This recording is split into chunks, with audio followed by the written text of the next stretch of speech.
to participate in events like this. Let me say what an important and significant time to be marking World Humanitarian Day. We are seeing all around us, indeed many of us are living through in various ways all forms of humanitarian challenge. Of course, I don't have to talk about the COVID crisis. It affects us all, but we all know that it affects the most vulnerable, the most marginalised, most severely. And we see that in all sorts of different ways on our television screens and even in our communities every day. So we're in the midst of a global crisis that is hurting a lot of people.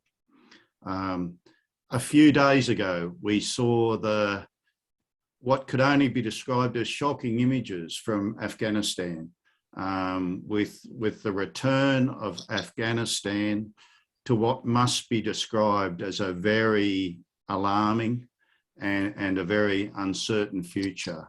And I think we have some friends and colleagues from Afghanistan here, and what a difficult time, what a difficult time, and our hearts are with you. A few months ago, we saw in Myanmar, we saw the democratically elected government in Myanmar, which held out so much hope for so many people, despite all its faults. And let's be clear, it had its faults, but despite all its faults, we saw that overthrown by military force. And I know we have friends with strong links to Myanmar here. And once again, we think of you. And let me say, even in Malaysia, we are now in a period of great uncertainty. I'll call it democratic crisis. Surely Malaysia itself is at a turning point in terms of the future of the sustainability of its own democracy. And we know as democracy is eroded, human rights are eroded alongside it. So they're just a few examples of the enormously difficult challenges we are facing in the world. And it raises the question, what does it mean to be a business school? What does it mean to be a graduate of a business school, an alumni of a business school in an environment like this? The vision of our school, the vision of Monash University Malaysia, is to make a difference, to see challenges, to see problems, to see injustice, and to try to make a change. And here we can see a lot that's positive. Amidst all these very difficult circumstances, we can see wonderful positive initiatives. The Prime initiative that the colleagues in the business school are involved in, that sets a real tone of commitment to transformation within the business school. It's wonderful to see some of the alumni here who I know well, and I know some of you are involved in remarkable initiatives in improving the nature of the society we are working in. We're going to honour some of our refugee colleagues who've been participating in a wonderful employment, entrepreneurial, educational, virtual program, the 3 E's and a V virtual program. So these are all positive signs of what we as individuals, as what we as an organisation can do in what is frankly a pretty gloomy time. And it's something that I am enormously proud of as President of Monash University Malaysia, as head at the moment of the business school, that we have this passion, this commitment, this thirst for justice, which really is making a difference and is really core to what a university like Monash is all about. So let me welcome you all. Let me thank the organisers who've put such effort and creativity into this event. I'm going to be sitting here listening and watching with great interest. I do have to eat my lunch, and no one wants to watch me eat my lunch, so I will be turning off my camera. But I really look forward to talking to you again more a little bit later. Thank you all very much. Congratulations on a wonderful event. Thank you, Prof, for that warm welcome to all our attendees. Without further ado, I'll proceed to the Alumni Forum. I'd like to invite Priya Sharma, who is Director of Prime and lecturer at the School of Business, to provide an opening note and to begin the Alumni Changemakers Forum. Good morning, everyone. Thank you for that welcome address, Professor Andrew, and extremely heartfelt during this difficult time. But we try to be positive amongst it all. So good morning, everyone, and happy World Humanitarian Day. The official date was yesterday, but we are celebrating it today. World Humanitarian Day is an important event for Monash Business School. We have been raising an awareness on issues related to humanity and humanitarian work for the past 3 years now. And it is one of the signature events for Prime. So Prime, as you know, stands for Principles of Responsible Management Education. And how is it relevant to World Humanitarian Day or the events of today, you may ask, right? So Prime is a UNGC initiative, which it governs, it's set up alongside the UN body by a board of experts in academia and business. Prime works with UNGC participants to help advance the SDGs in academia and connects responsible businesses with higher education institutions to help recruit talent with sustainability mindset, skills, and capabilities, and on a host of issues to do with human rights, the environment, and labor issues. So what is UNGC, then you may ask? It is the United Nations Global Compact, and it is a major strategic policy initiative to encourage businesses to align their operations and strategies with the 10 universally accepted principles in the areas of human rights, labor, environment, and anti-corruption. So, and especially so under the SDG framework. So there are more than 10,000 corporate participants, and it is one of the largest, it is the largest voluntary corporate responsibility initiatives in the world. So today I am excited to bring to you and speak to 4 Monash business alumni, vibrant young change makers doing fantastic work in the world. I know the title says inspiring humanity through enterprise, but as we all know, the business ecosystem is a unique network of a diverse business group of entities, from social enterprises to NGOs to partnerships. We have a host of business entities here. So for example, today we have Dr. Arman Rashid from the Empowerment Group, who is also the Monash Alumni Co-President. We also have Cheris Wong, who is the co-founder of Impact Catalyst. We have Jeremy, who is the CEO of the Malaysian Social Project. And we have Prince, who is the Vice President of Paint the World. So good morning, everyone, and thank you for being here. And I'm excited to speak to all of you, regarding this really important issue. Okay, so just to start it going on a lighter note, right? Perhaps we can spend a few short minutes introducing yourselves and your organization. Maybe we'll start with Arman.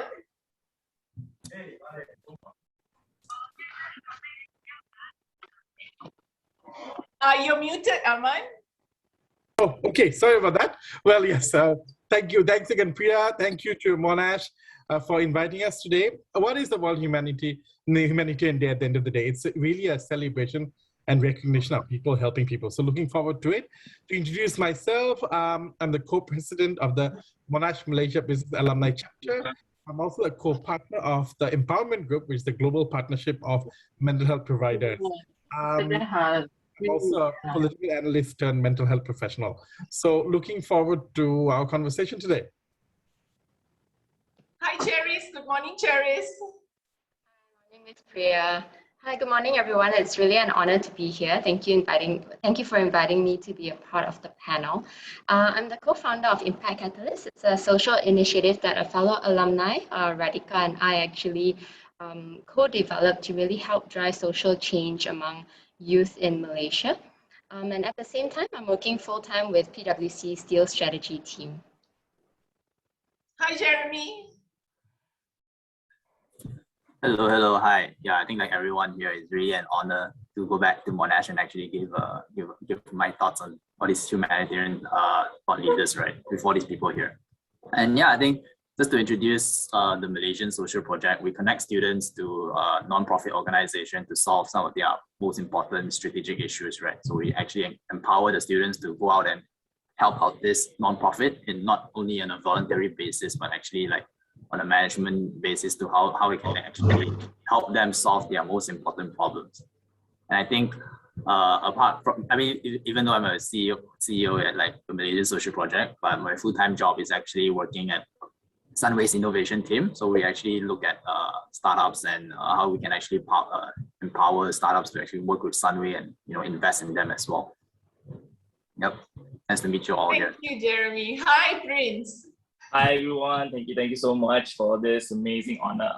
I really appreciate that you guys call me back. And yeah, again, my real name is Rahman, and I am the co-founder and also the vice president of Paint the World Malaysia. So we have been running this in over 15 countries all over the world. So our main agenda is to connect the youth that we have all over the world through charity. So all the programs that we have, we try to connect them so that they can give back to the community. So we have right now, we have running in Sarawak, and also we have branched out to KL. So what we are trying to do right now is that trying to provide educational platforms so that they can reach out to a wider audience and also to enhance themselves. So yeah, that's all from my side. Thank you, Prince, and welcome everyone. So the theme of World Humanitarian Day 2021, right, is human race, and it focuses on taking up global action to combat climate change while standing in solidarity with vulnerable populations around the world, right? So from the unprecedented wildfires in the US to the extraordinary heat in Siberia and what we have lately seen, floods in Europe, the impact of climate change is felt in every corner of the world. So this is also an issue emphasized in the SDGs, particularly the SDG 13, which is on climate change, right? So if we can spend a few minutes on this, how important do you think this issue is, and how can you, through your initiatives, contribute to addressing this problem? Jeremy, shall we start with you? Yeah, sure. I mean, it is an important issue, and I think through social, one good thing about social is that we're quite agnostic in terms of solving any type of issues. So it really depends on the organizations that we work with. Of course, being social, we are able to make that, we have that power to actually choose the type of organization we want to work with. But of course, through my organization, it's really how do we get students, of course, to help these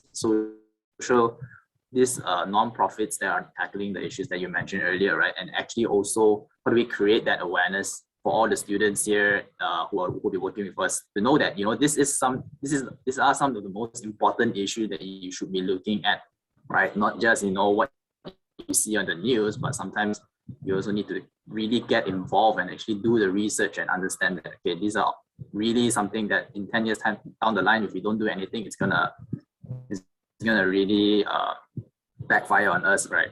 Yeah, so I guess that's a couple of things that what we're doing at social to help climate change and whatnot. Absolutely, Jeremy. I think raising awareness is the start, and like you've just mentioned that this is really an important aspect to look at first, and it goes into the when awareness starts, then the process becomes easier. And right, so yeah, so thank you for that. And let's go to Prince. Prince, how do you think climate issues, how important it is? You're muted. Sorry. So I think it is an issue that is very prevalent right now, and there are things that a lot of people tend to overlook the simplest form of of bringing the simple message outside, which is to reach out to the people, and then and how we can enhance in a sense that, what is it called, like for example the simplest one is what we are taught in school, not throwing things outside, not doing things that will pollute the environment. But the thing is that, recently I went to different places where we saw pollution is such a very common thing, especially in KL area, where we were supposed to be the most developed city. But the thing is that we tend to overlook the areas which is neglected. And then it's only the city area, the most centralized area are the cleanest, and then not really the outskirts, but then the other parts are not seem to be taken care of. So now, for example, from our side in the world, what we do is that not just city area, we go to the outskirts or to the beach, and then we do different activities cleaning the beach together. So we go for rallies together. So I know we cannot go for the rallies right now, but then it's more of a sense of, strong community where we bring out to the people. So yeah, that's why I think it's really important to bring people together so that they know that it's really important. So yeah. Thank you, Prince. And Prince, I believe you do a lot of work for refugees, right? So yeah. What is your opinion about climate refugees? How is climate affecting the movement of people and resulting in refugees around the world? Do you have? Okay, so I would say, personally, by the way, I'm a refugee myself, so I totally understand where where this question comes from. Actually, most of the time you see there are political refugees, there are economic refugees, but now we have moved to a new era where it is climate refugees, where many people, there's a mass movement from one place to another place because of climate changes, rising sea level, drought, and all the other things, other natural disasters. So a lot of time we tend to neglect the part that refugees are only entitled for those who are in an urgent need of help, or they are in a very in a quick need of help, because because they are in that environment where they are abusive, they're being abused, or they are facing dangers. But the thing is that what many people don't look right now is that the climate change have moved to that extent. I mean, have evolved to the extent where it is bringing very quick danger, towards these people. So that's the reason why, a lot of people, even from Central America, few countries, people from those places, they tend to move out. But the thing is that they don't get the recognition as refugees, because again, according to UN, there's different definition. So now they are trying to put another definition for this group of people. So I think it's really important to highlight the importance of climate refugees also. So yeah. Thank you, Prince. Charis, so what do you think about climate change, and how is Impact Catalyst looking at it? Yeah, I definitely think that climate change is an issue that is very pressing currently, and a lot of organizations, as you see, are committing to net zero by 2030. Even PwC, where I'm working at, they have recently launched the net zero initiative, where they are making key commitments to really reduce greenhouse gas emissions. And looking at the bigger picture, climate change is something that all of us has a stake in, right? The actions that we do on a day-to-day basis, even as individuals, to even what organizations do on a daily basis, actually does impact the environment. And I think that this level of awareness is very important. But what needs to be done next is really to take action. So committing to net zero by 2030 is one way to take action, and even having this forum and talking about it is is a way to really take action by creating awareness. So for Impact Catalyst, what we are planning to do is to really look at forming partnerships and connecting the dots to empowering others. So just to give a recap, Impact Catalyst really is in a way a vessel for Radhika and myself, my co-founder, to really develop initiatives that help to create social impact among youth. And we do so by having different projects. And the first project that we have is with Monash University. So with Ms. Priya's unit, actually, to really help students to have exposure to working with real business problems, but more specifically addressing issues that are pertaining to the UN SDGs. And in addition to that, we also have workshops that really equip them to have the skill sets to be more employable, to be able to solve these problems, and to also have a better idea of how they can be responsible leaders when they go into their careers, right? Because we want leaders that are not just focused on growing revenue or looking at the bottom line, but also looking at how they can make a positive impact to the society, be it environmental or social. So one of the things that we can do specifically for the social impact project is really looking at, number one, the key partnerships that we have. So one of the partners that we have is with a bank, Alliance Bank, and their plan is to actually look at how they can have more innovative ESG strategies and how they can be an ESG leader for investing in Malaysia. And so this is an example of us taking action already. And this is how, with what the students propose to organizations that will actually help to create impact, helping to alleviate climate change, hopefully in a small part. So that's the first one, through partnerships, the organizations that we engage with. And secondly is really educating the students. So from creating awareness to talking about it and perhaps thinking about smaller ways in which as individuals they can take actions in a more pragmatic sense. Yeah, Thank so you, Charis, and I think that's absolutely spot on and very important in the context of businesses. And you get the example of Alliance Bank, also because, for instance, the KLSE, the Bursa Malaysia, our stock exchange, they are making climate governance. They are mandating it as to be part of their sustainability report. So you can already see what's happening in the business world out there. So from KLSE listing rules to regulators under Securities Commission and all the other regulators, climate governance is starting to be a standalone issue. So we see like UNGC, we see partnerships coming around to look at practices of companies and coming up with codes around climate governance. So from there itself, we can see how crucial climate governance is, because it's now a standalone and not something that is, invisible under the sustainability umbrella. It's becoming a whole big issue. So yes, and I am enjoying this whole social impact project with you and Charis, and I think my students are as well. And there's so much importance that comes with it. Arman, so tell us about how you're trying to look at climate governance and climate crisis.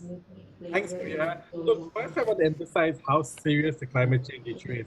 We saw the IPCC report that came out recently, right? That climate change is real, it's widespread, rapid and intensifying, something we may have forgotten during the pandemic. And I think with all the focus on COVID-19, climate change is still also something that affects our lives, and it also affects how in the future of this stability as well.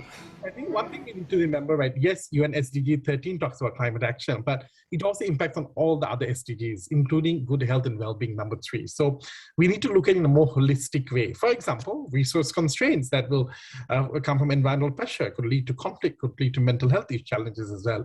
And of course, dealing with climate change, there is a behavioral component of that, right? So in terms of behavioral change, right? How do we do change management?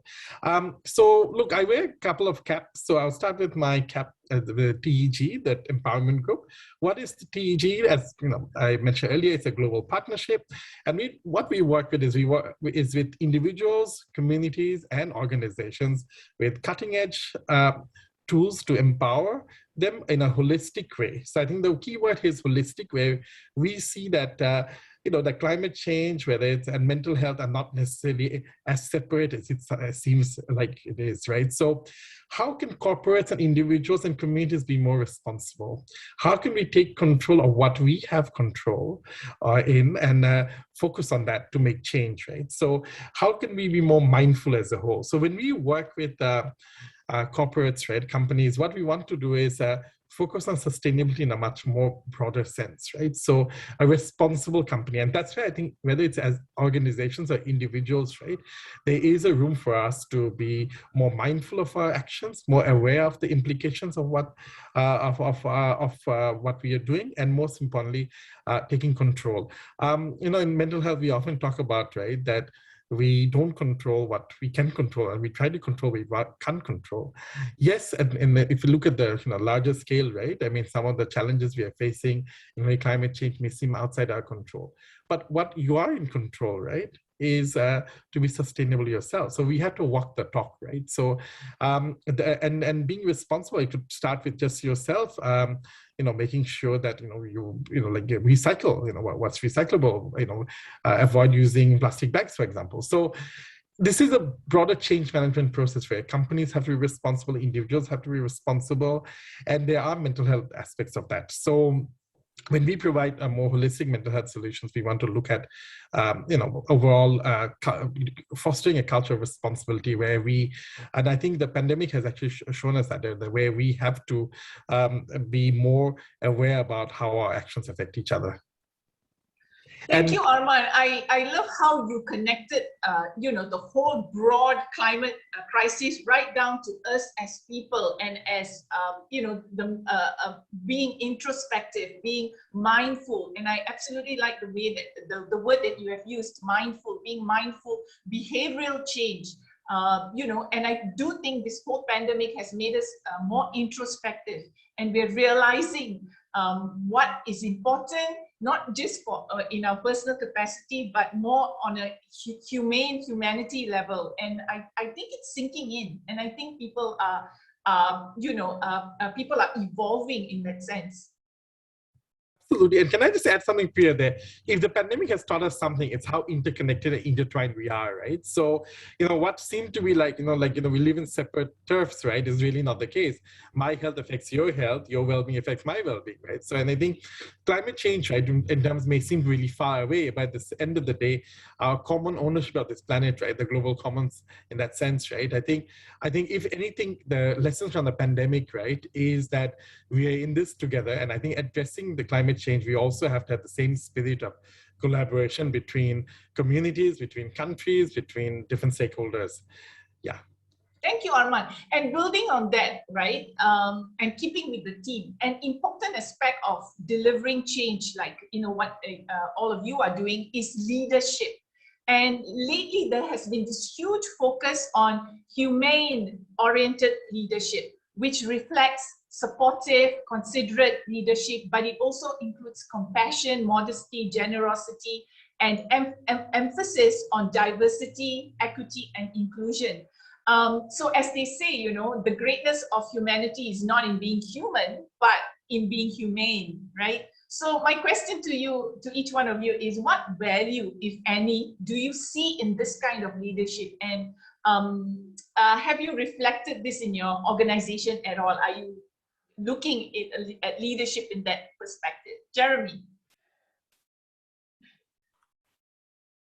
Yeah, so thanks for the question. I think to kind of give you guys some context is that in social, I think my perspective in leadership, or at least being the leader for the organization, is making the right decision, right? And to make that right decision, what I do is that I would provide radical transparency throughout the organization, right? I mean, just to give everyone, even down to from the directors to all the way down to the associates who is actually doing the work, right? Giving them that transparency about what's the issues going on around the organization, what are the successes that we're looking at, what are the problems that we should be fixing, right?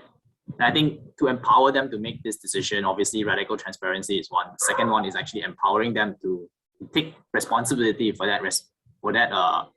any decisions they make, right? So that they have ownership, and all the way down to like, how do you speak to a stakeholder, to all the way to like, where do we decide social should be in the future, right?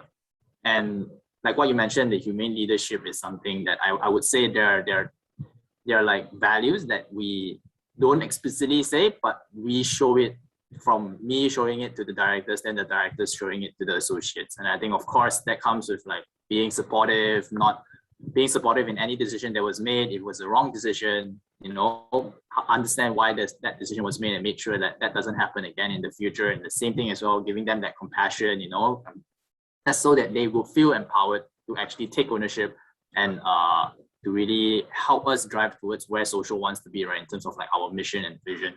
And yeah, I mean, it's to kind of like summarize it, though, the humane leadership theme, it's something that we don't show explicitly, but I mean, don't explicitly say verbally, but we actually take action and show it to them. And show them that this is how you do it. And we hope that you can actually try and, you know, not to say copy it, but like really also show an example towards other people as well. So that not only closed off, not only in social, but actually even at work as well, it's something that I try to do, and it's something that I see that my friends or people, I mean, the people in social actually do it at work as well. So it kind of like trickles down not only in social, but towards everywhere else they touch in their own life. Yeah. I think it's very interesting, Jeremy, for you to say it's not something that you can, you know, put in words, but it's a characteristic. It is an attitude. It's a value, which is what you exactly said. Yeah. And then I think it's very powerful because it starts from you, and it starts from you being an example to the others around you, and that really spreads, and the impact of that, like you just said, allows people to take ownership of what they're doing. So this kind of leadership is not in your face, I feel. It's more like you said, walking the talk and letting it, you know, do its magic, that sort of thing. I think it's all mainly because, I mean, how do you tell someone who never seen compassion before? You can't just tell them like, this is the definition of compassion, try to do it, but they don't know how that looks like, right? So that's shown, right? Yeah, absolutely. It's not Thank like, you. Yep. Charis, what do you think? Well, I think that for me and for the Impact Catalyst organization, right now it's mainly Radhika and I. What we do is we really agree on shared values among the both of us on how we want to lead, how we want to collaborate. And the central theme as well is really empathy.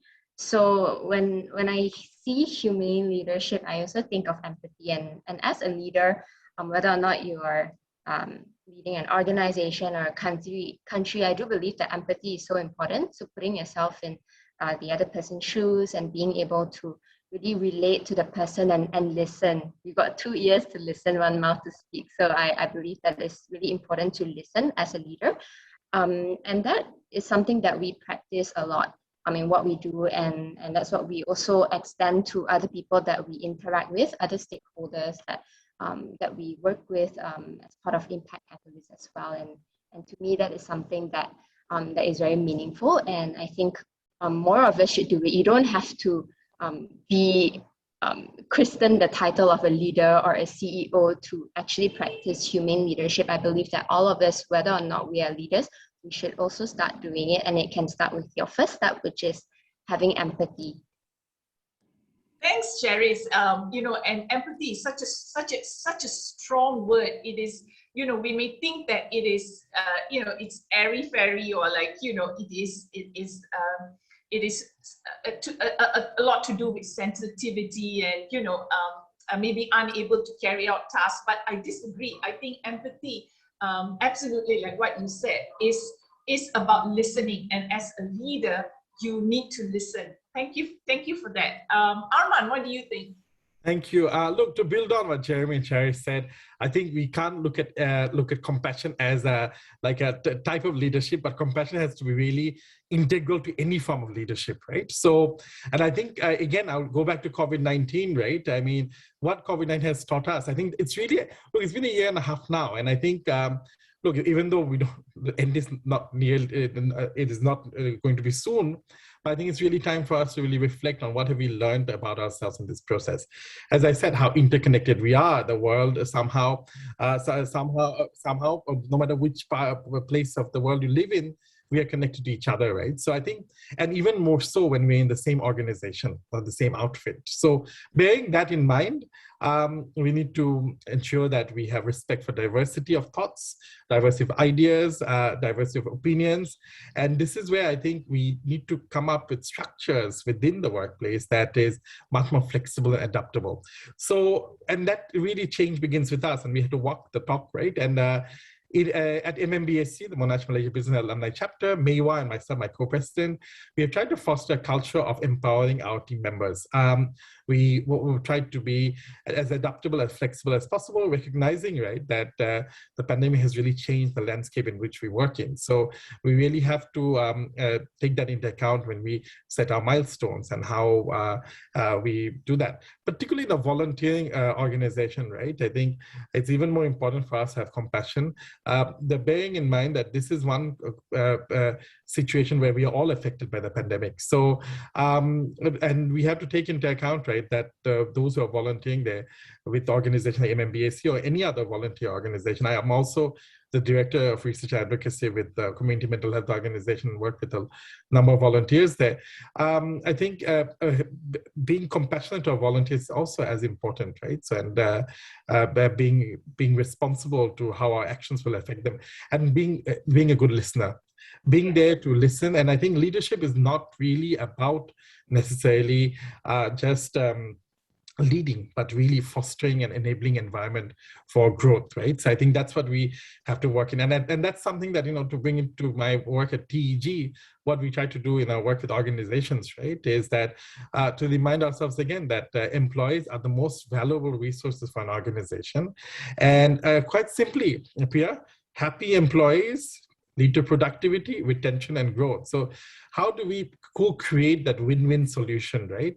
Where we can align our values, our purpose, our mission, and really have a successful organization, because no success, based on successful employees, because no organization can succeed without the well-being of the employees. And I think that's really what we need to remind ourselves in whatever leadership position we hold. And finally, I'll just conclude by saying, in whatever role we have, the importance of human connection.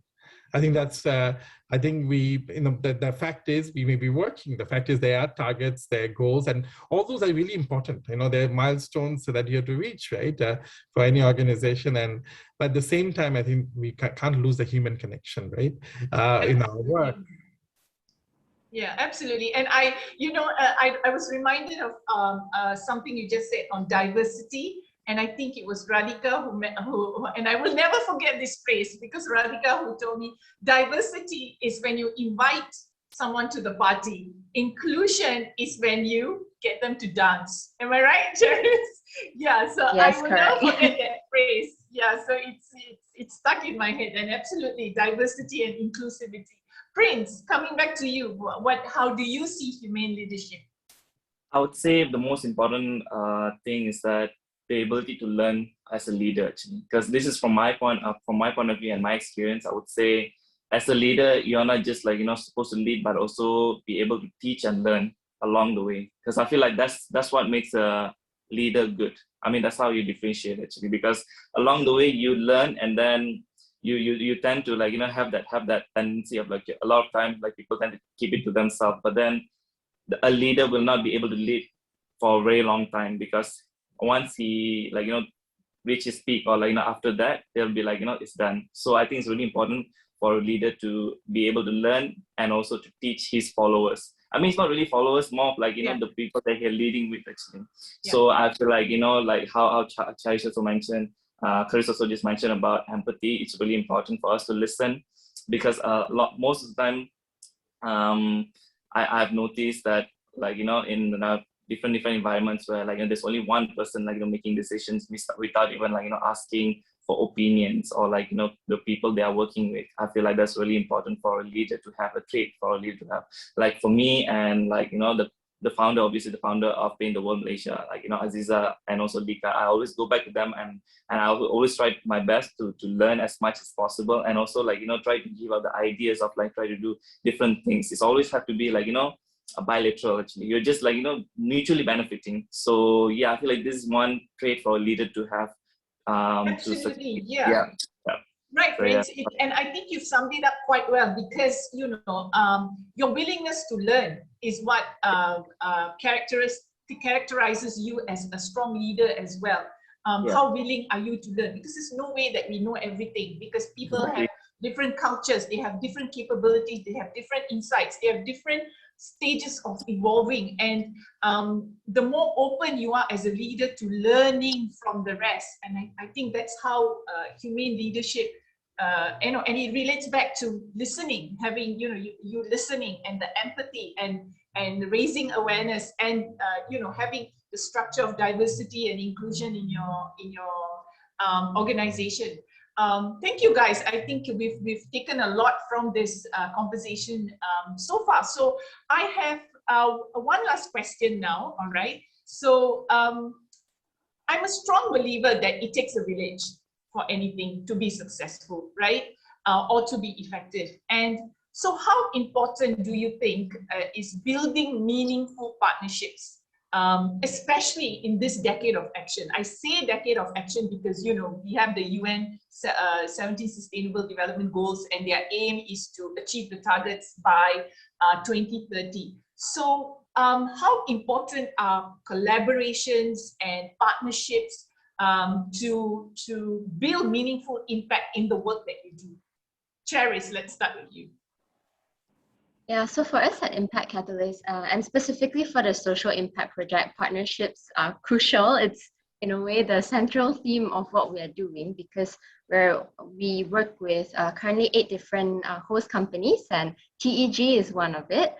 And through these host companies, the students are then going to be doing research based on theory, testing different hypotheses to then propose solutions to these organizations that the organizations can either take and take action on, or take and use to inform their own decisions, right? And so with this, partnerships is really crucial to what we are doing. We have a very diverse set of host companies, ranging from for-profit to non-profit to even an emerging startup. And I think that this diversity really allows students in our unit to have a better perspective of what are the different types of organizations out there, what are the different problems that they have linked to the UN SDGs, and how they as students can have exposure to thinking about solutions to these problems. And hopefully they would then bring all these lessons learned into the workforce and then create impact in their own areas of influence. So yes, partnership is key. And one quote that really stuck with me is by Helen Keller. It's alone we can do so little, and together we can do so much. What a nice way to conclude what you're saying, Charis. And I just based on the social impact project and the partnerships that we have brought about through all these 8 hosts, I'm learning a lot, and we're seeing different angles to a business. And I think it is so good that students are being exposed to what's really happening out there before they get into the world. So they are already seeing by working with this host company. So thank you so much for that. Arman. Thank you. Look, again, going back to even SDGs, actually, if you look at them, they also talk about partnerships, right? And for number 17. And again, I think partnerships are probably the most important form of engagement that we can have at this point, because the challenges we face, right, whether it's a climate change, whether it's mental health, whether it's security issues, or even the pandemic, they're so wide and they transcend across borders, right? We can't really sit in silo and expect to actually resolve any of them. So the importance of collaboration is more than ever. And quite simply, to build on what Charis said and you were talking about just now, 2 people think better than 1 person. It's as simple as that, right? It's like multiply by 2. It's a simple logic. And then when you actually have a group, you could actually be much more innovative, much more creative. And there's no alternative but creative solutions at this point. When the world was less globalized, perhaps there were still complexities, right? And we could go do it with, like specific solutions that, are based on our individual inputs, right? But now that we live in a world and we interact across cultures, right? We also need to have a culture-specific approach in terms of dealing with some of the challenges. And that's where partnerships are so important. So at MMBSC, for example, we have partnerships partnered with Ideas Academy last year. And we have also been partnering with Monash Business School and Monash Alumni, including yourself, Priya, for some of the programs that you're running. And of course, we also partnered with Charities Little Helpers, because we see, right, that, I mean, like you said, with Helen Keller's quote, that we can do so much together. And each of the actually each of the partners brings something in. And I think each of the partners have a value, like, and that's why I think we also have to identify what our competencies are. There's something that I bring in, there's something that Impact Catalyst brings in, something that Priya brings in, right? And I think together we can actually achieve much more, and also realize targets which are much higher than we would be able to if we had done it alone. And this is even more important when we are dealing with young people. And this way I would like to emphasize on another point, Priya, that apart from partnerships, which we look at more on in an external way, I think internally as well within the organization, we have to try out partnerships. The most important partners are really our employees and people who we work with. And when you're working with the Generation Z, or like the millennials, or the younger population as a whole, right? There's so much that they have to offer, their creativity, their spirit of innovation, and I think we have to build very effective partnerships with them, which are not based on that top-down hierarchical leadership that we had, but really a constructive engagement where we see them as partners co-creating growth and success. Yeah. And yeah, so in other words, right, I mean, we really have to look in a holistic way. And lastly, one more point I want to just quickly add right on in terms of mental health, which is the key area that TEG works in. The mental health issue that, there's a lot of conversation on mental health in Malaysia and across the world since last year. But the crisis is much larger than something that can be handled just by mental health professionals. We really have to empower community groups. We have to empower organizations. We have to empower individuals. Each and every person who is in the audience today can be a mental health advocate, can be someone who can make change, right? So, simply dealing with the level of crisis that we face, right, whether it's mental health or climate change, we really have no choice but to empower each other in handling them in an efficient and proactive manner.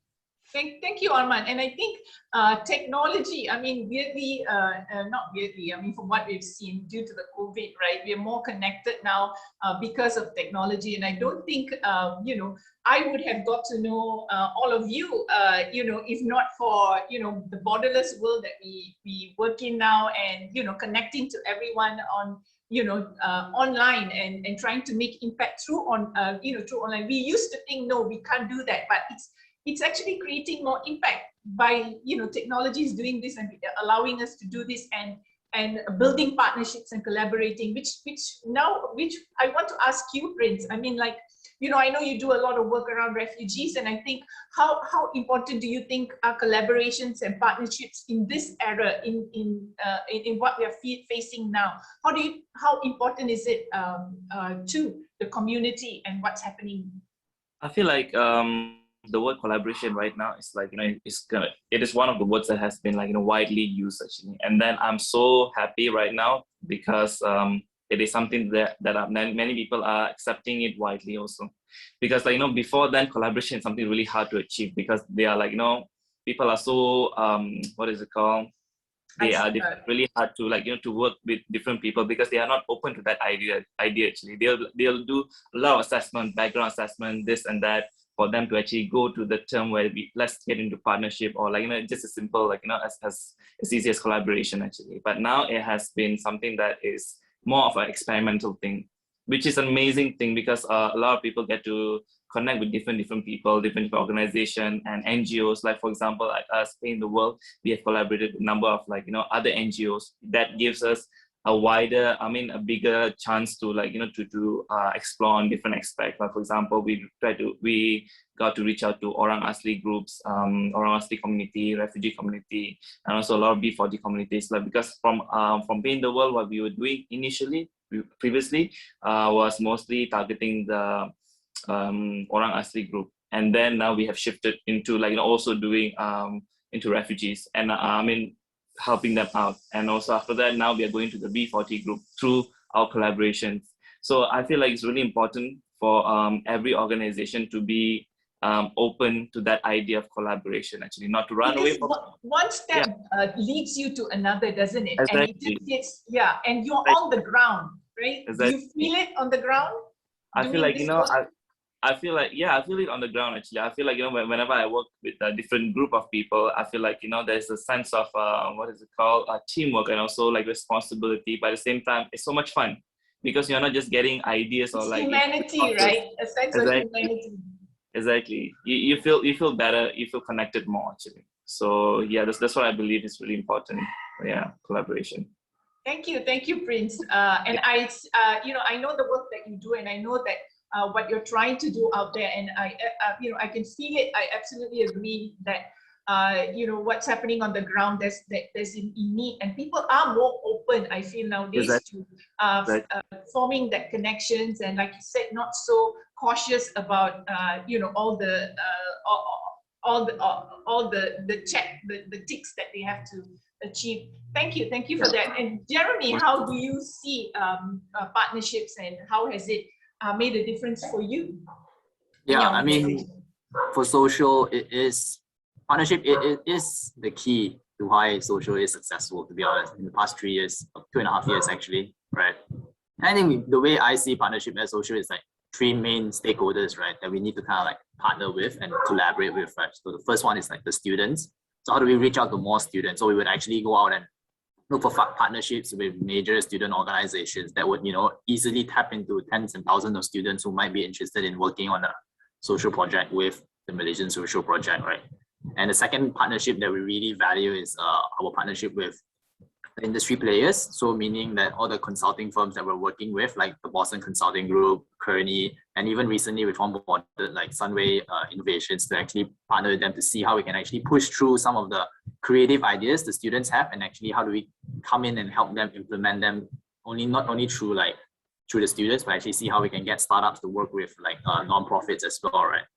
And the third partnership that is extremely important is obviously the non-profit sphere itself, right? So we don't just come in and like have a client relationship with them, but we actually come in and say that we are here together to really see how we can see this through your problem through together in the 8 weeks of the program, right? We say that we will be 100% in here with you, not only the students, but actually we also send some of the social representatives to actually sit in with the students, the consultants from our consulting partners, and even the non-profits to actually come together and have all this brain power to come and help them solve on a very high level, like what kind of problems that they're facing. Yeah. So in essence, Jeremy, partnership is important. I've looked at some of your, social media and your call for applications and for students to come and work with you and solve the problems of, UNICEF and solve the problems of Ideas Academy. So I think, I think one of your main partnerships is with students, which is really very commendable because they are the future. They're going to be future policymakers. They're going to be future business leaders, and you're stepping them up for that. And I think that's really that's really commendable. Thank you. Yeah. Thanks. So I think we've had such a good conversation here, and I think the students would I certainly am inspired by all of you, and I hope we've inspired the students. So let me just open up to everyone around here. Is there anything anybody wants to ask? So we'll take a few questions if there's anybody who wants to ask anything to anyone.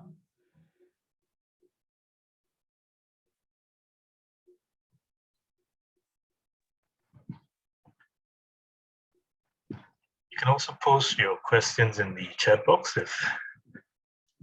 Yeah. We'll just take one maybe if there's anybody who wants to answer. No questions. All right. Thank you, Hamdi. Yes, you guys are very good. Sorry. Anyone? All right. So if we don't have any questions, thank you,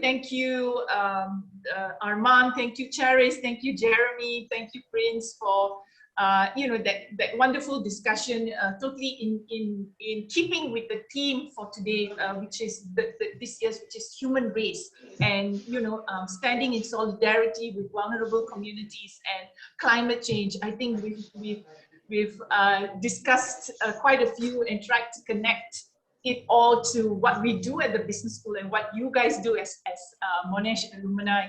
And I look forward to more collaborations with all of you. And I absolutely see the importance of you coming back to the School of Business and inspiring our students, because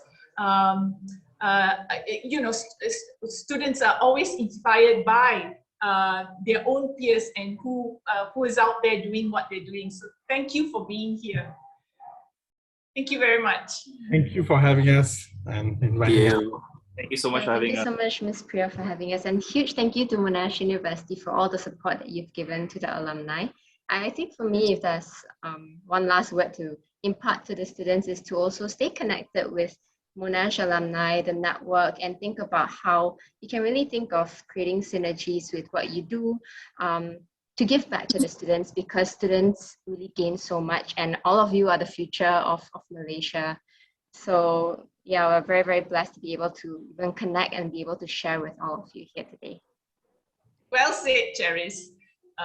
Thank you. Any last words? Thank you. Look, I just want to build on that and say also remain connected with each other. Like, for example, the TEG, right, is a partnership between 5 Monash alumni, actually. So, look, I mean, and I know Charis and Radhika are also Monash alumni working with each other. Even if you have your other day jobs, there could be inspiring projects you could work together. So stay connected to the university, stay connected to each other. And together, I think we can all make some change. And we do have the ability to make change as long as we can build those right partnerships and build on each other's strengths, reinforce each other's competencies, and actually avoid any duplication. Yeah, I think for me it's if you want to make change, I think don't be afraid. Just have the courage. Start young. I mean, you don't have to wait till you're like 5 years later, graduate, have some enough experience. I took up the CEO role right out of like uni, and I made a lot of mistakes. So don't be afraid. Just go out and try stuff. If it doesn't work, it doesn't work. If it works, then great, it works for you, right? So just have the courage to really go out there and try. Yeah, that's what I would say. Yeah. Can I add one line to what Jeremy just said? Have the courage even to fail. You know what? There's nothing called failure in life. It's either successes or lessons learned. So every experience is something that you will learn from it. You'll grow from it. Don't look back. Look back for a second only and ask yourself, what did you learn from it? And then look forward to tomorrow and see how you can do something better, and a better version of yourself, a better version of what you're working on. And there's always a reason to look forward. Yeah. Even for myself, I would say like the most important thing is to be open to experiments, actually, because I feel like at the end of the day, you like everyone say like you want to learn if you don't work with different people. So be open to experimental ideas, or like with working with different people, because that's how you will grow. So that's all for me. Yeah. Thank you so much. Thank you, guys. Thank you so much for being here. Thank you. So we'll end the forum here on that note. Thank you. Thank you. Before we proceed to the next activity, which is just a quick fun trivia game, which I invite everyone to participate, and then the third presentation at the end. Could I just invite everyone to turn on your video cameras so we could do a quick group photo? I'll just remove the spotlight now. Okay, can I get everyone? And Sean, who's helping us here out today, could you help us take some photos? Sure. Give me 1 second. Okay, let's see if, sorry, no spotlight. All right, everybody smile. Yes, nice to see everyone. Yeah. There's a lot of us, so give me a sec. I take a few pictures.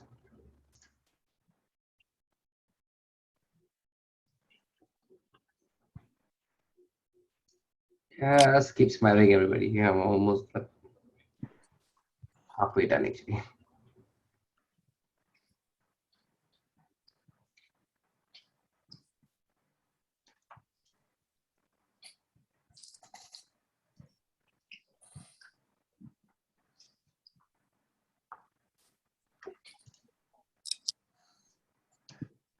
Okay, thank you. All right, thank you, Sean. All right, so now we're going to proceed to a trivia game to test your general knowledge on what Humanitarian Day, or what is Humanitarian Day, and some fun facts on it. Top 3 winners with the quickest finger and the correct answer will win some Grab gift vouchers. So you ready? We'll be giving out some Grab gift vouchers here. So Sean, could you share your screen? Sure. 1 second. What you'll need to do is click on the link to the Poll Everywhere platform, and then you'll be able to get into the trivia game. So what you need to do is just put the link there. Sean, could you put the link in to the chat box? Sure.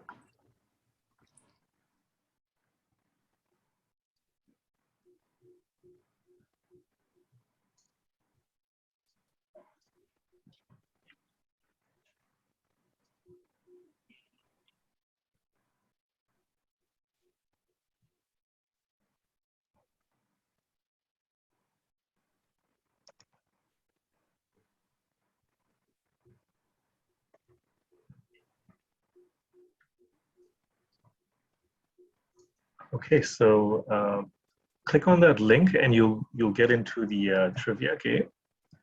And I'll pass it on to Sean now and you can begin any time.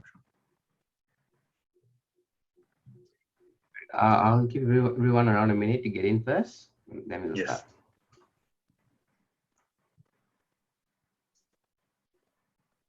We have some music as well, right, Sean? Yes.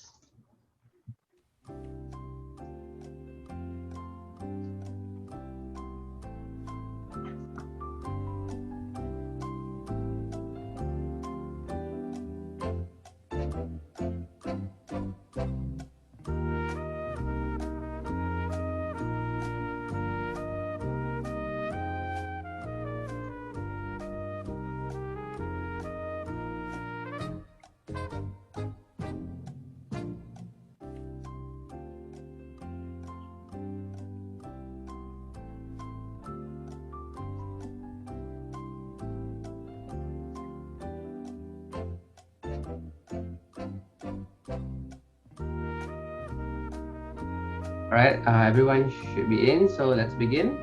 So here comes the first question.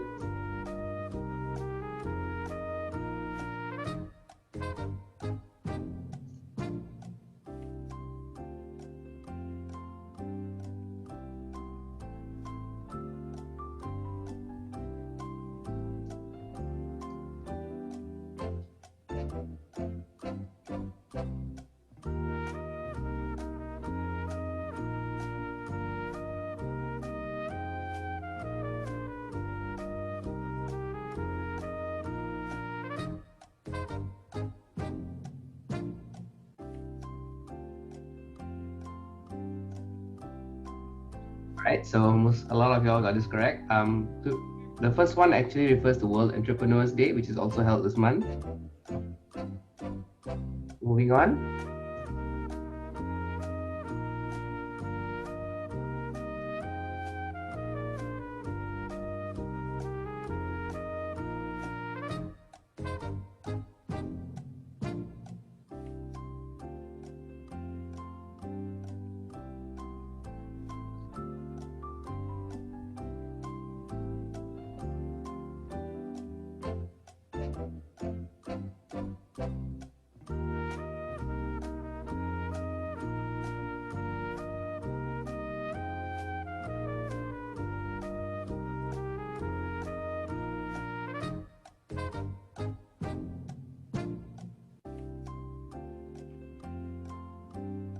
Right, so World Humanitarian Day was established in regard to the bomb attack at the Canal Hotel in Iraq. Moving on.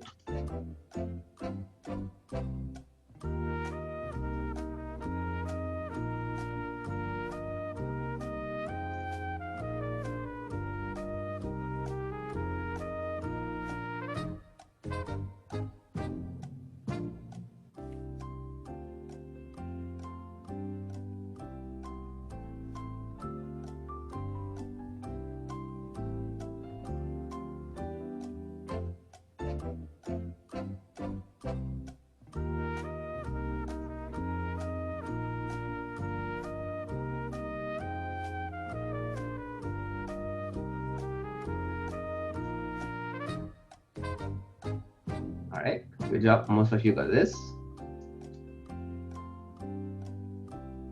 Here's the next question. Okay.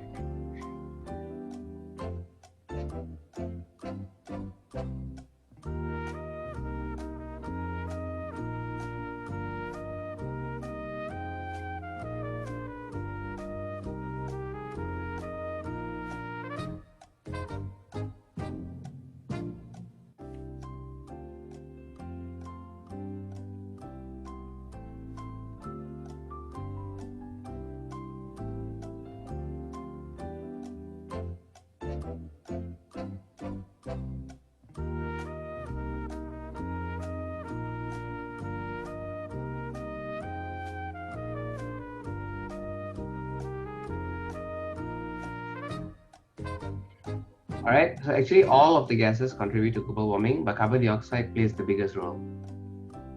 Moving on.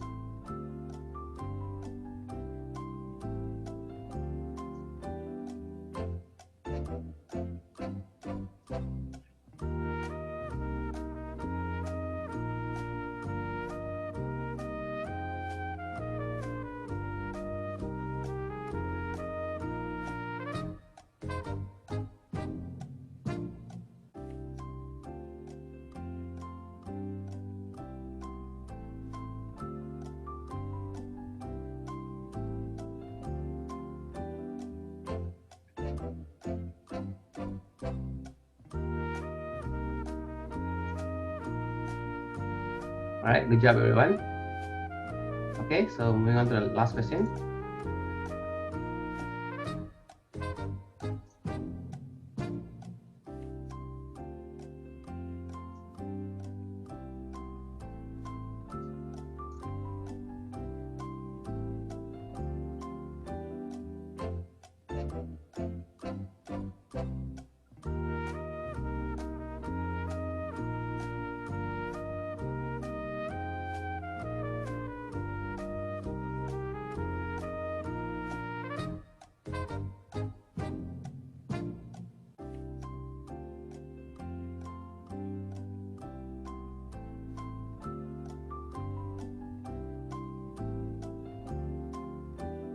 All right, that's the end of the trivia. Let's see who's on top. All right, congratulations, Gan, Amir, and Vincent. Could I get the three of you to send me your names and your email addresses to me in the chat box? Back to you, Marvin. Thanks, Sean.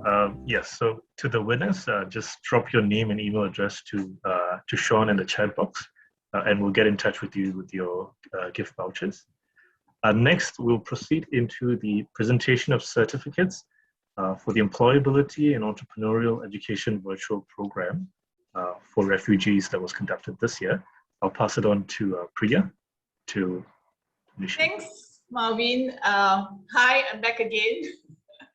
All right, so on this special occasion is where we will be presenting the certificates of completion to the participants of the Employability and Entrepreneurial Education Virtual, the 3EV program for refugees that was recently concluded.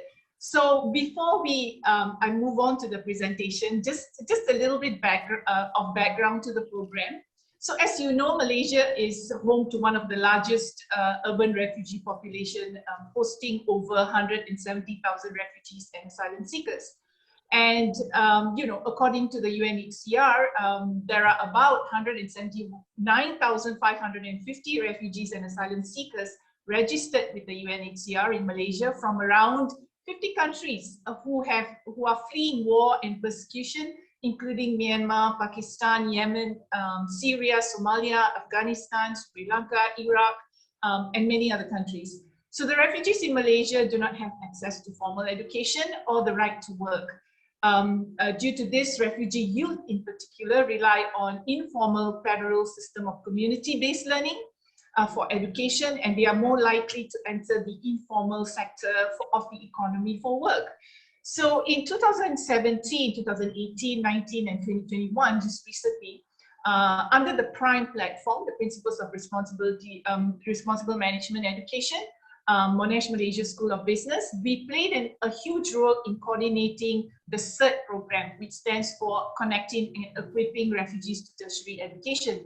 So the CERT program aims to identify refugees who can demonstrate the motivation and academic potential to gain access into any university or college in Malaysia. And as of 2020, 19 CERT participants have been able to gain admission.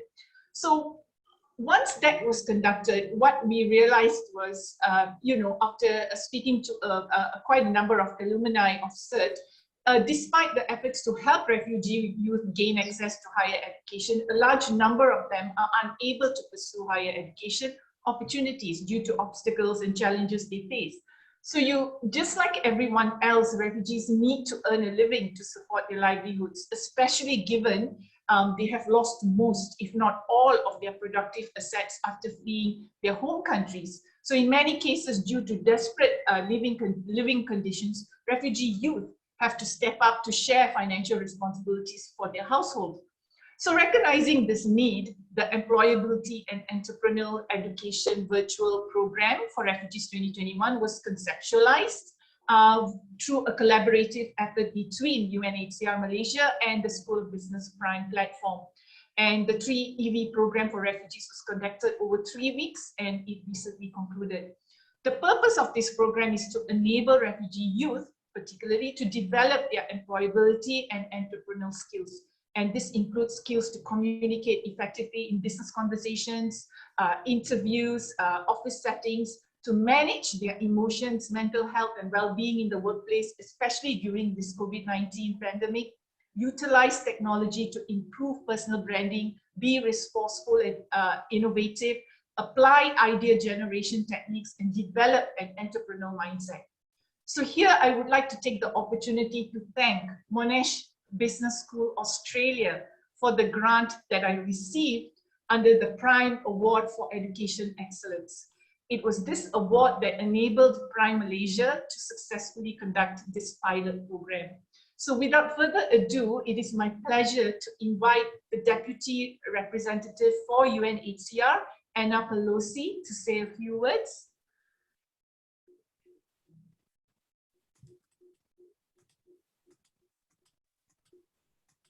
Hello, everyone. Can you hear me okay? Yes, Anna, hello. Okay. Hi, everyone. First of all, thank you so much for inviting me today to this event. I had prepared something to say before the event, and I'm throwing that away. And I'm going to say something completely different based on the conversation that we've had today here. First of all, I really want to say thank you to Monash University, the business school, for being the epitome, really, of what we talk about when we say a whole of society approach. When we talk about bringing everyone together and all sectors of society together to look at and address refugee issues.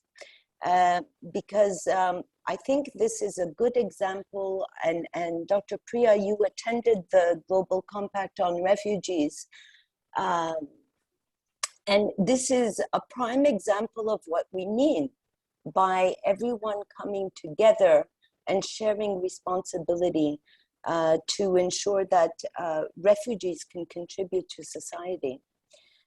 So I wanted to start by saying that, and I know we've been collaborating for many years, going back to 2014, and I want to really thank you for your partnership, because it really is, as we were talking on the panel earlier, about partnership and what it really is. And I think this is a stellar example of that, and trying to find innovative ways of looking at issues, of getting people on board, and of really coming together to make sure that refugees can contribute to society, which all of your students show really do contribute and give back if they are given the opportunity to do so. So first, I'd like to start by saying thank you. But I wanted to make a few comments because we are celebrating World Humanitarian Day, and this forum is entitled Inspiring Humanity Through Enterprise. So I just wanted to make a few comments because I know that we're in a very, very challenging time. We have a health crisis, we have a socio-economic crisis, and we have a protection crisis, really, for refugees. And, you know, I just wanted to remind everyone that we shouldn't let this complex state of affairs stop us. It's not the first time that the world has faced a complex set of problems, but the issue and the real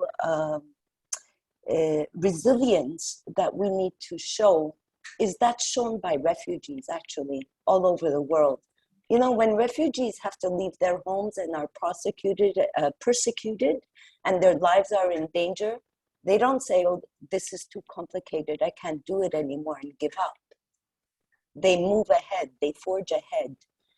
And I'd like us all to follow their example because, you know, we were talking about leadership earlier in the discussion. And for me, I think refugees lead the way. And I'd like us to really honor them. And when we talk about Humanitarian Day, all too often we talk about aid workers who go to different countries and who are assisting, which of course is all fabulous. But I wanted to make a point and to remind everyone that refugees are humanitarian workers too. Not only do they engage in humanitarian work before they flee, but after they flee as well. And some of them, in fact, become refugees because of their humanitarian work. And we see this happening right now as we speak in Myanmar, following the events there, and also in Afghanistan. And we've all seen harrowing pictures on our television screens in the past few months. But let's not let that stop us. It's easy to stop in our tracks, to get depressed. There's no time to get depressed. We need to act, and we need to make sure that, that we all put our skills together so that we can continue to address this issue. And people talk about a refugee problem. It's not a refugee problem at all. I don't see refugees being the problem. The problem is the way people react to refugees.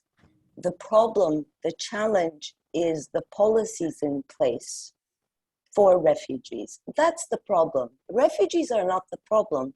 And you know, you had on your panel Prince, and here, if you'll allow me, Prince, I'm sorry, I'm using you as an example because instead of using a lot of words, you have here someone who was the first refugee, I think, in Malaysia to actually complete tertiary education.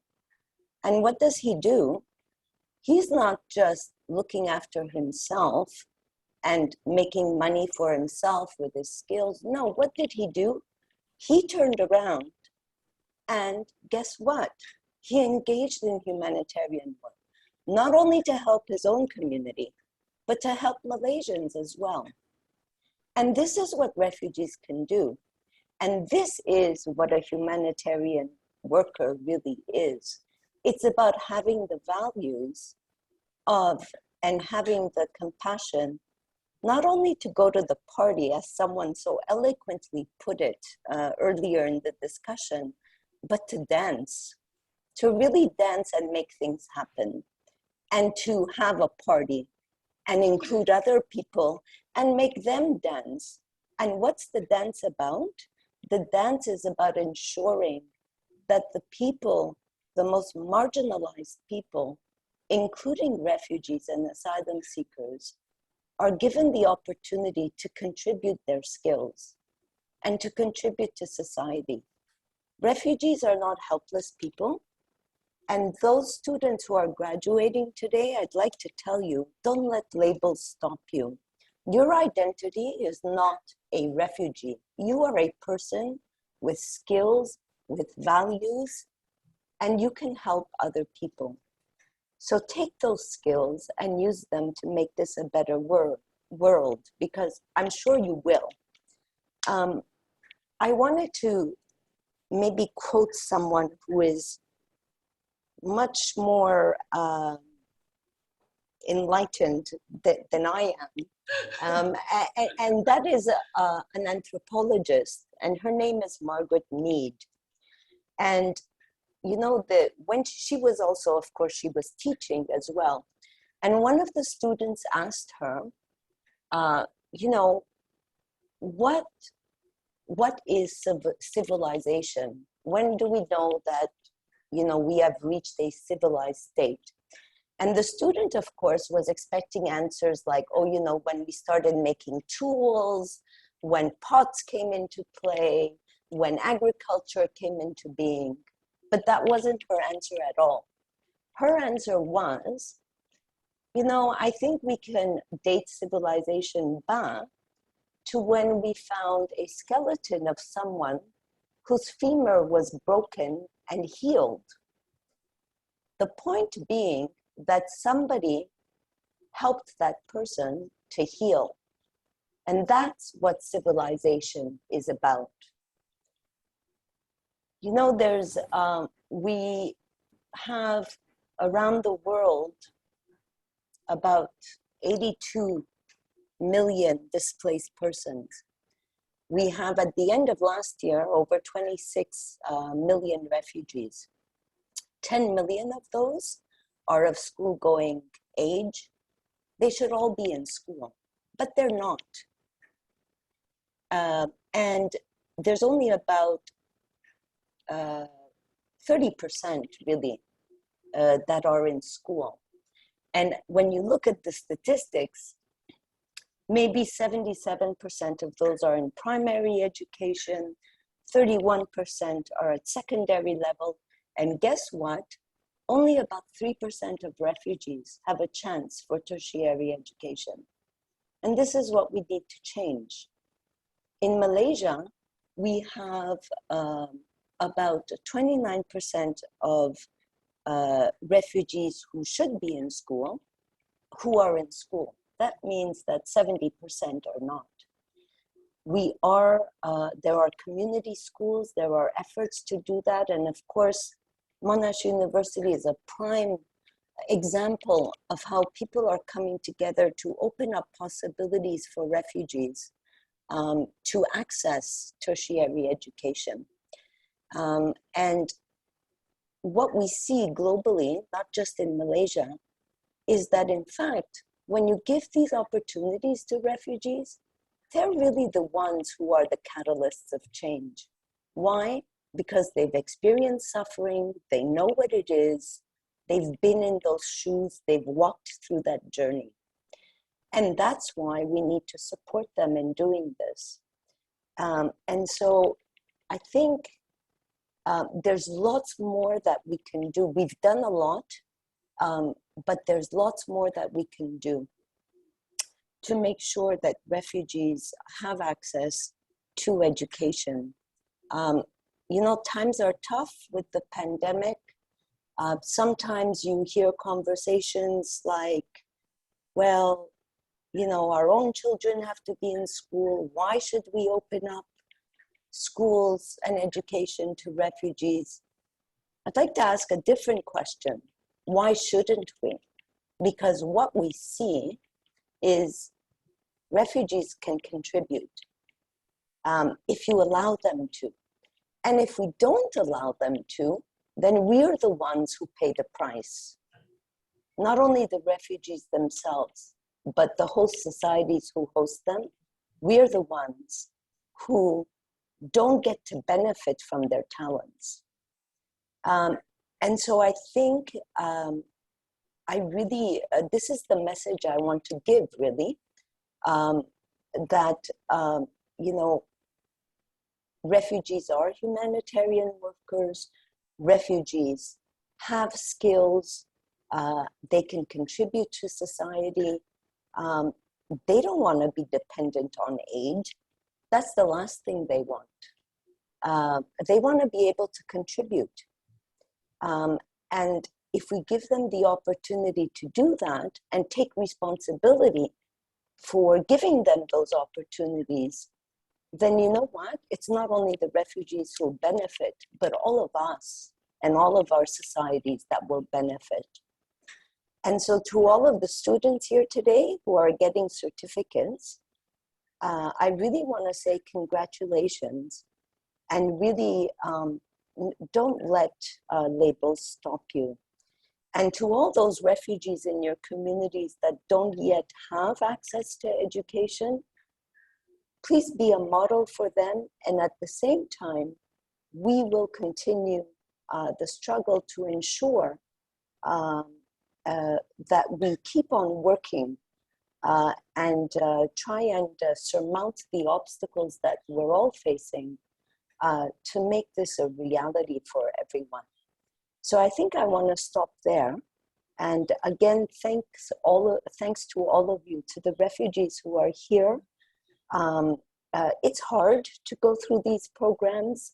And I just want to really congratulate you.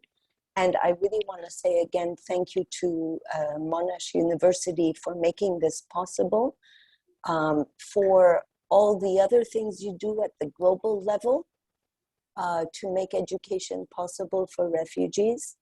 And so as a last thought for the day, I'd like us to reflect upon all the refugees right now in the region who are struggling, who are going through difficult times, and to really think about what have we contributed, what have we not contributed, and what else needs to be done. So thanks very much, everyone. And it's been a real pleasure to be here today, because I think the panel discussions and seeing all of you here has inspired me as well. So thanks very much. Thanks. Thank you, Anna. Thank you for such inspiring words. You've so articulated it so well, what has been in a lot of how we feel at the moment. And I absolutely agree that the reason why we try and do things is because we have seen how resilient, we have seen how hardworking and how driven the workshops we've done for refugees, we've seen that, and that inspires us to want to do more and want and collaborate and work together with UNHCR to do this. So thank you, Anna, for those very inspiring words. I would now like to invite Professor Andrew, because I believe that he will have to leave for another engagement really soon. So Professor Andrew, would you like to say a few words before we present the certificates? Just a few words, Priya. Thank you very much, Anna. On behalf of Monash University, let me say two things. Thank you for partnering with us in these important initiatives. And let me say we are delighted to work with UNHCR on such an important issue. So it's a very proud partnership for us. Let me say to those of you who have finished, who have participated in this program, our friends, our colleagues from the refugee community, the Monash family is a very big and diverse family. We have thousands of students here in Australia, in Malaysia, in other campuses around the world. And I am very proud that you are part of that Monash family. You bring your own histories, your own contributions, your own stories to what is a large and diverse Monash family. And I'm very proud that you can be part of it. And congratulations for finishing this program. picking up on some of Anna's comments, there are clearly very significant barriers to education for people in the refugee community. And I'll be honest here, I wish we could do more.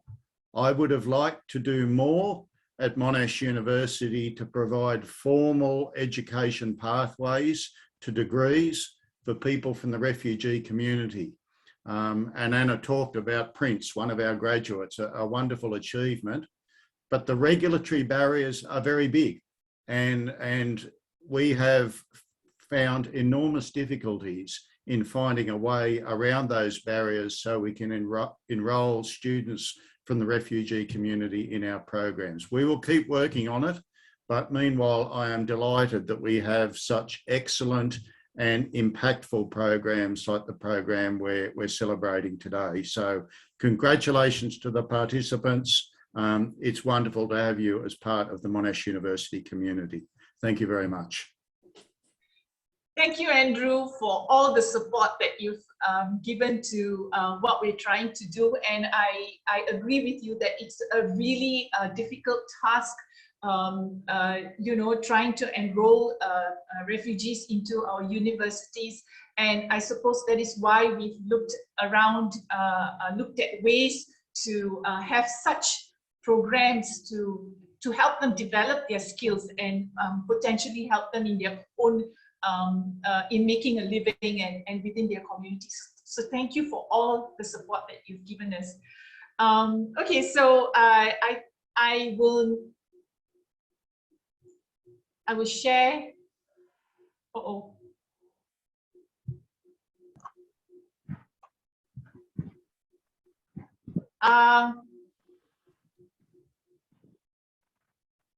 Is everything okay for you? Okay. Yeah, hold on. Okay, so let me share screen.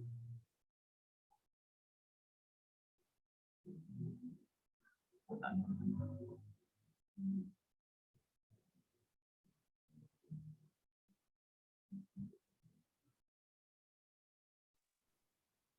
on. Ms. Priya, can I say something? Yes. So sorry. All right, I just want to say one last thing, actually, since we're going to be ending it soon. Well, as a refugee, I would like to represent all the refugees over here and all the students who have been part of this program and all the ones who are out there. To be honest, the actual heroes are you guys who actually give us the opportunity to be right here, actually, to be educated, to be standing in this right very moment, because honestly, it's the platform that matters, and you guys have given us that prestigious platform. So anyone who are here today to pursue their higher education was because of the opportunities that you guys have been providing, and we really, really hope that there will be more platforms that's gonna come in the future, so that there will be more amazing stories to hear from, not just from me, from my friends, but also from different communities actually. And we just want to say thank you very much to Monash University, Professor Andrew Walker, and everyone Ms. Priya and Dr. Justin. So all of you guys have really played a really important role in our lives. So thank you very much for that. Thank you, Prince. Thank you so much. And like Anna and Professor Andrew just said just now, hopefully we get to work together and try and do more, because that's what it's about, isn't it? So I'm sharing the screen now. I hope you can all see this. So I would like to say congratulations to all the participants. Hold on. So this is the presentation of the certificate of completion for the Employability and Entrepreneurial Education Virtual 3EV program that was conducted in July. So congratulations to Amir Hussein Moradi. So you can all clap, or we can put emojis, if you're, you're there. Congratulations, Kifayatullah. Congratulations, Abdullah Abdul Salam. Congratulations, Anthony Nudodi Ozebi. Congratulations, Hussein Habibi.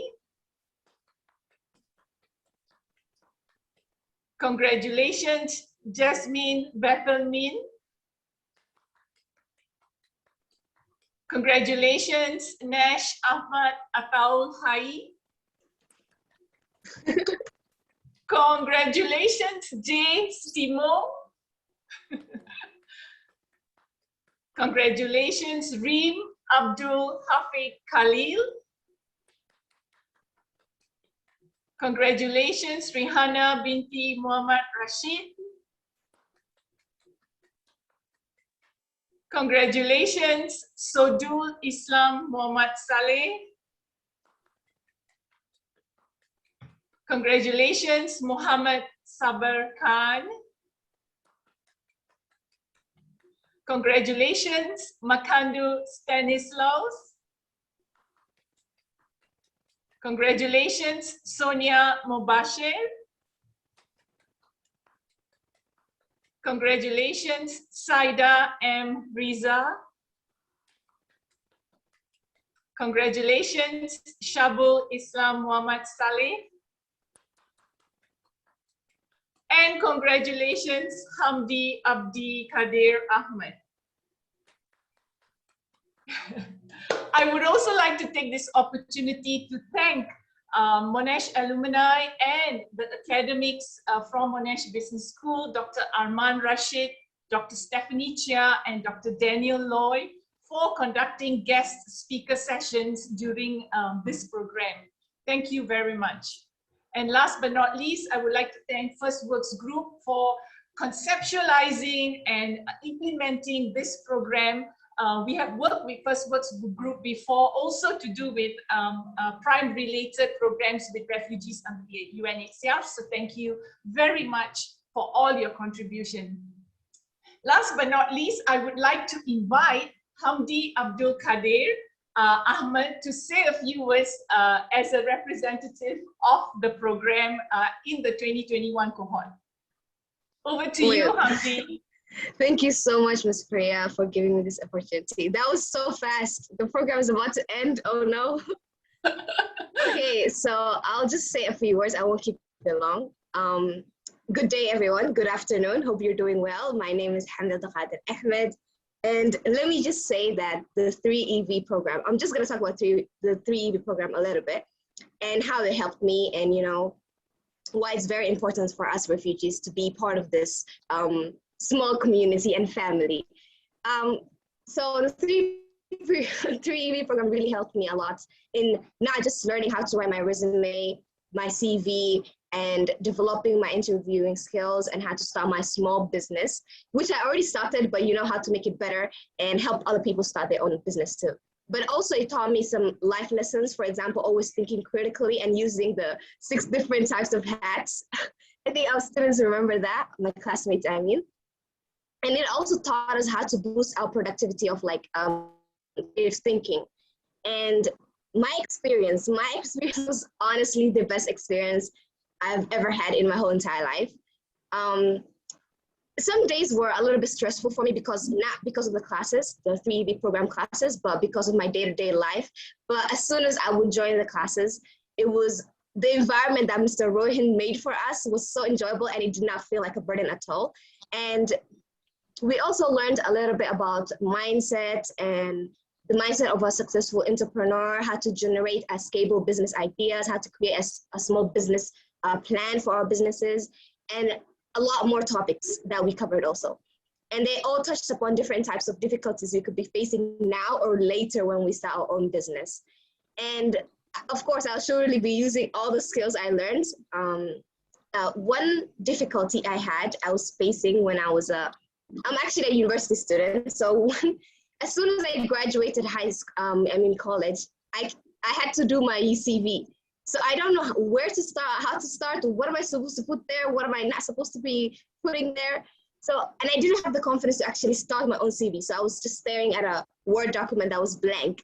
But this program gave me the encouragement and the confidence to actually write my own CV and submit my own CV for the first time for an internship program.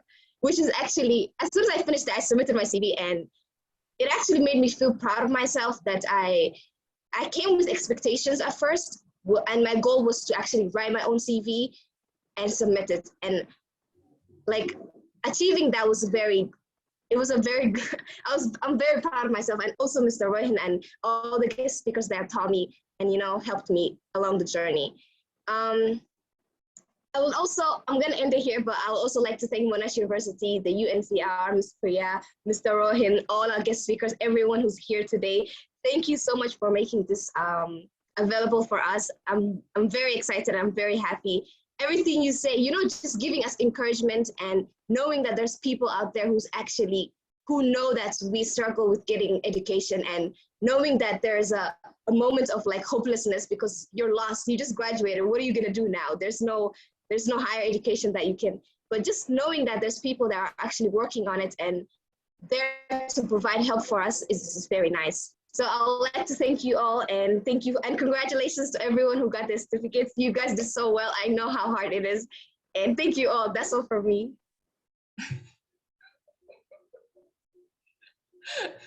Thank you, Hamdi. Yeah, you know, it was so enjoyable to see all of you graduate and to see all of you work on projects, and especially the last day when you had your own business plans. And you know, so thank you for enriching us as well and inspiring us for doing you know, all that we do. So thank you, Hamdi, and thank you for representing the entire class. And once again, I would like to say congratulations to each and every one of you. And I hope you'll be able to use these skills to better you know, be able to move forward in the community. And it definitely inspires us to want to do more. Congratulations, everyone. Okay, so Thank you, Priya. Before we end, we have one final announcement to make. This month of August has been a special month for the School of Business. We've been running two major activities to sort of encourage students to think of Monash responsible business or business responsibility in that sense. And tomorrow is actually a key day. It's a World Entrepreneurs Day. So it's an important day for the school as well, as a business school. I'd like to invite Elaine to just present briefly on the winners of a competition that we did, a tribute and appreciation art competition that we did for our students. And we're going to announce the artwork that they presented to us and it's been selected. Elaine? Thank you, everyone. Good afternoon. I'm Elaine, and I'm from the Entrepreneurship and Innovation Hub in the School of Business. To commemorate Monash Business Responsibility Month, EI Hub actually joined the initiative to organize a tribute and appreciation art competition. The aim was to create awareness to entrepreneurship, innovation, and leadership. So participants were given the task to express appreciation and respect to entrepreneurs and leaders who have responded to much needed support to the local community during the COVID-19 pandemic crisis. So inspired by all the artwork that was submitted by our students, right? We actually, other than what was published as the first and second place prizes, we have added 2 more extra creative acknowledgement awards. So, without further ado, I'll announce the winners. So to start off with the 2 winners for the Creative Acknowledgement Award, the first one goes to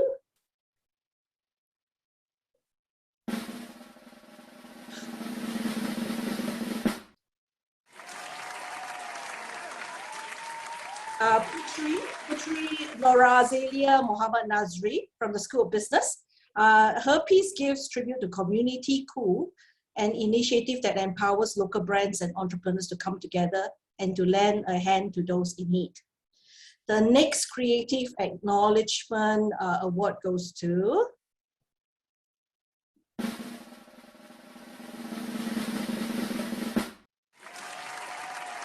Vincent Henendra Tandri, also from the School of Business. His work commemorates all the efforts of the Hope Branch, an initiative established by Haris Iskandar and Dr. Jasmine Lim that has effectively raised funds and delivered much needed help relief to the community affected by the pandemic. Right, the next one that we are going to announce is the second placing for the art competition. The second placing for the art competition will go to, okay, a School of Business student who wishes to remain anonymous. Her artwork pays tribute to the Autism Cafe project, founded by a devoted and loving father, Muhammad Adli Yahya. Its prime objective is to secure future independence of youth and autism. Autism Cafe project pulled their resources together and delivered, many meals to our frontliners during these times of need. Right, the last one to announce the first prize winner of the art competition, and we will go to the announcement now.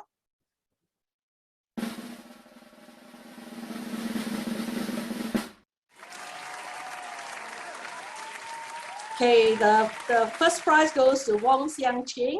She's from the School of Medicine and Art Sciences. Her artwork salutes Malaysian Animal Association, who was inspired by the White Flag Initiative, launched the Red Flag movement to help struggling pet owners and avoid dumping pets in these challenging times. So congratulations to everyone who has participated in the art competition. We thank you to support us in expressing our thanks and appreciation, to our local entrepreneurial community and leaders. And we hope that, in fact, all of them were very interesting and very, the messages behind them were very inspiring. So, we hope that this initiative, to help and to say even thank you to our local heroes and our do-gooders, will go on. Thank you very much. Thank you, Elaine. Congratulations to our students as well as to the refugee participants. Sorry, Mauri, can I just, sure. I forgot to say something. I want to especially thank Mimi Zarina from UNHCR for all the effort and the work that you have put in to collaborate with us. Mimi, I hope you're still here, and I think you're here. Thank you so much for everything. Thank you. Thank you. And thank you to everyone for joining us. We've come to the end of our event today. Stay safe, and we hope to see you soon. And thank you, everyone.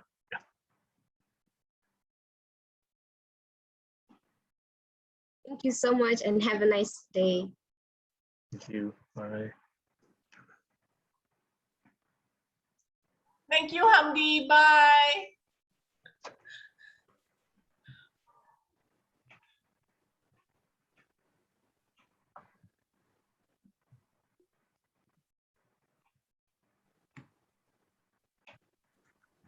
Thank you for having us over. Thanks.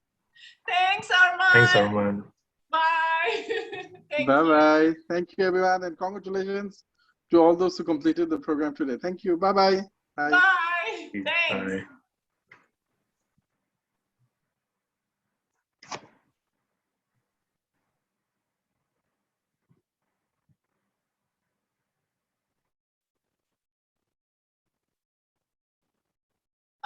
Hi, Marvin, shall I end the session? Or it's still recording, Oh, we can stop recording.